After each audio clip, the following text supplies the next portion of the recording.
شروع اللہ کا نام لے کر جو بڑا مہربان نہایت رحم والا ہے۔ طٰہٰ، اے نبی صلی اللہ علیہ وآلہ وسلم، ہم نے تم پر قرآن اس لیے نازل نہیں کیا کہ تم مشقت میں پڑ جاؤ، مگر ہر اس شخص کی نصیحت کے لیے نازل کیا ہے جو خوف رکھتا ہے۔ یہ اس ذات کا اتارا ہوا ہے جس نے زمین اور اونچے اونچے آسمان بنائے، یعنی رحمان، جو عرش پر جلوہ افروز ہوا۔ جو کچھ آسمانوں میں ہے اور جو کچھ زمین میں ہے اور جو کچھ ان دونوں کے بیچ میں ہے اور جو کچھ مٹی کے نیچے ہے، سب اسی کا ہے۔ اور اگر تم پکار کر بات کہو تو کیا ہے، وہ تو آہستہ کہی ہوئی اور نہایت پوشیدہ بات تک کو جانتا ہے۔ اللہ وہ معبود برحق ہے کہ اس کے سوا کوئی معبود نہیں ہے، اس کے سب نام اچھے ہیں۔ اور کیا تمہیں موسیٰ کے حال کی خبر ملی ہے؟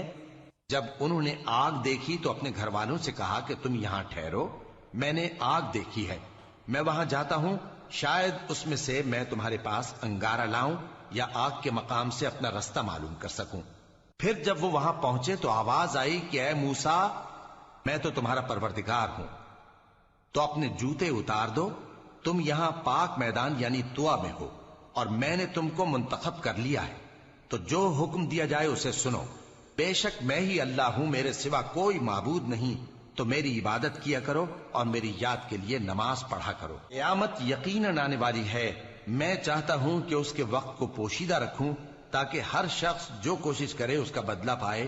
تو جو شخص اس پر ایمان نہیں رکھتا اور اپنی خواہش کے پیچھے چلتا ہے، کہیں تم کو اس کے یقین سے روک نہ دے، تو اس صورت میں تم ہلاک ہو جاؤ۔ اور اے موسیٰ، یہ تمہارے داہنے ہاتھ میں کیا ہے؟ انہوں نے کہا یہ میری لاٹھی ہے، اس پر میں ٹیک لگاتا ہوں اور اس سے اپنی بکریوں کے لیے پتے جھاڑتا ہوں، اور اس میں میرے اور بھی کئی فائدے ہیں۔ فرمایا کہ موسیٰ اسے زمین پر ڈال دو، تو انہوں نے اس کو ڈال دیا اور وہ یکا یک سانپ بن کر دوڑنے لگا۔ فرمایا کہ اسے پکڑ لو اور ڈرنا مت، ہم اس کو ابھی اس کی پہلی حالت پر لوٹا دیں گے، اور اپنا ہاتھ اپنی بغل میں دبا لو کہ وہ کسی عیب و بیماری کے بغیر سفید چمکتا دمکتا نکلے گا۔ یہ دوسری نشانی ہے تاکہ ہم تمہیں اپنے بڑے بڑے نشانات دکھائیں۔ تم فرعون کے پاس جاؤ کہ وہ سرکش ہو رہا ہے۔ کہا اے میرے پروردگار، اس کام کے لیے میرا سینہ کھول دے اور میرا کام آسان کر دے، اور میری زبان کی گرہ کھول دے تاکہ وہ میری بات سمجھ لیں، اور میرے گھر والوں میں سے ایک کو میرا وزیر یعنی مددگار مقرر فرما، یعنی میرے بھائی ہارون کو۔ اس سے میری کمر کو مضبوط کر اور اسے میرے کام میں شریک کر، تاکہ ہم تیری بہت سی تسبیح کریں اور تجھے کثرت سے یاد کریں، تو ہم کو ہر حال میں دیکھ رہا ہے۔